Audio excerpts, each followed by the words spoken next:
There are few fighters with names as big as Chuck the Iceman Liddell. Maybe it's because he made appearances in 28 movies and TV shows. Or maybe it's because he absolutely dominated the UFC and became one of the first superstars in the sport. The Iceman was known for knocking his opponents out with devastating punches. This guy was huge during a time when UFC was still struggling to be seen and respected as a sport. So what were the highs and lows of the Iceman's legendary career? Today we're taking a look at the rise and fall of the great Chuck Liddell. This is Ultimate MMA. Liddell was born in Santa Barbara, California to a single mother. His grandfather taught him boxing techniques. By the age of 12, Liddell was studying Koei-kan karate. In fact, Liddell's scalp tattoo reads Koei-kan.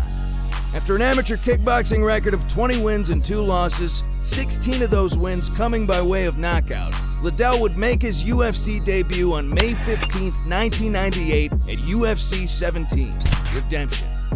Liddell won his UFC debut against Noe Hernandez by unanimous decision.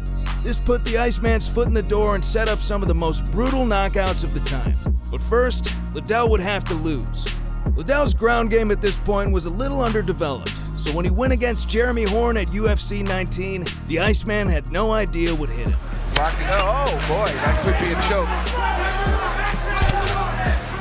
Grab your own head is what his corner's now saying. Chuck Liddell is to try to neutralize this attempted choke. Side choke going here. Key here is to relax and turn to the elbow. Keep some space.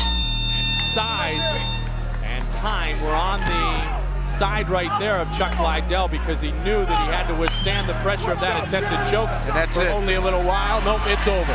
Looks as though John's going to stop it here. No, really. He didn't even know about the arm triangle choke until he got submitted by it. But thankfully, that didn't stop Liddell's fighting career.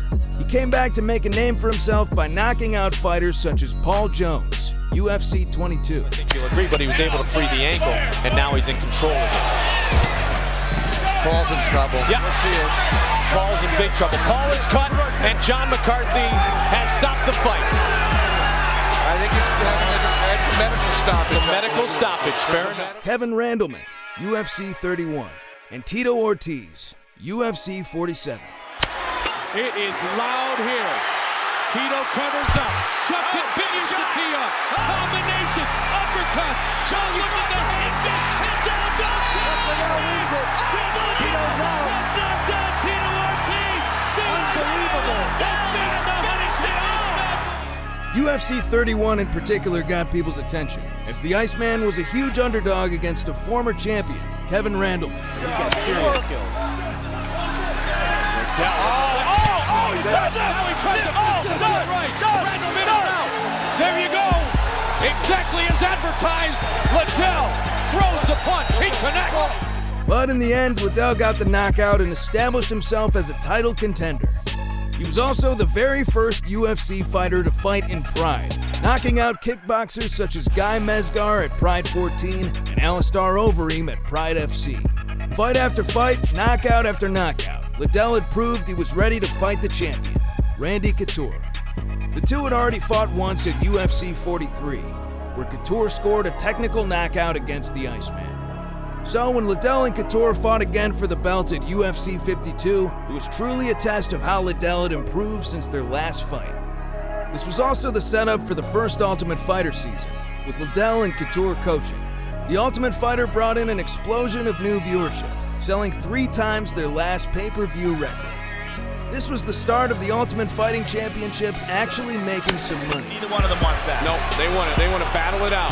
But these are real warriors. I mean, they want a definitive ending to this battle. Randy might be hurt. Yeah, Randy might be hurt. Randy trying to close in though now. And he goes down. He's down. And Chuck Liddell is the new light heavyweight champion of the world. Randy Couture is Chuck Liddell is the light heavyweight champion. Unbelievable. Whatever the Iceman did, it must have been enough. Liddell was much more prepared for this match and secured a knockout in the first round, the first time Couture was ever knocked out in his career. This was the beginning of Liddell's championship reign. The Iceman got revenge against the fighter that gave him his first UFC loss, Jeremy Horn. at UFC 54. Respect for Jeremy's set, and you can tell he's just not going in with the reckless abandon. Oh, he got nailed, that's why. He got hurt, Jeremy's hurt. Jeremy down again. Chuck wants nothing to do with the ground wizard. He can't see, it's all over. It is all over. Chuck, the Iceman Liddell, has defeated Jeremy Horn. Then the Iceman closed the Liddell versus Couture debate by knocking Randy out for a second time at UFC 57. His mouth is open. You see his mouth open like that? Oh, big left, but down goes Randy. Chuck trying to finish it. He's out. Renato Babalu's winning streak came to an end when Liddell knocked out the Brazilian with punches in round 1 at UFC 62. Wow, Babalu is in big trouble. He's surviving, but barely. Great job by Babalu to survive, but for how long? Oh, another big right hand. Teeing up is Liddell, and it's all over. It's all over. The Iceman then took down Tito Ortiz for the second time at UFC 66 with a TKO in the 3rd round. Tito tries to answer. Chuck comes around the top. Chuck looking to close it out. Tito back down. Tito gonna cover. Still a minute to go. Lots of time here. Tito survived in a similar position in round 1. Oh, he rolled the leg over. Can he survive here? He's got to move. Tito trying to finish Tito Ortiz. He's not hurting him. He's hitting his arms mostly. He's not hurting him here. But Tito has to move. And it is all over. This was the event that broke the 1 million pay-per-view orders record. Ortiz was on a huge win streak, so fans were desperate for this rematch. Overall, it was a great fight and well worth the wait. But as we all know, no champ can reign forever. Quentin Rampage Jackson came in as a huge underdog against the Iceman. But Rampage silenced the doubts in his fight with Liddell. And he used it to knock out Kevin Randleman. Good left hook to the bottom.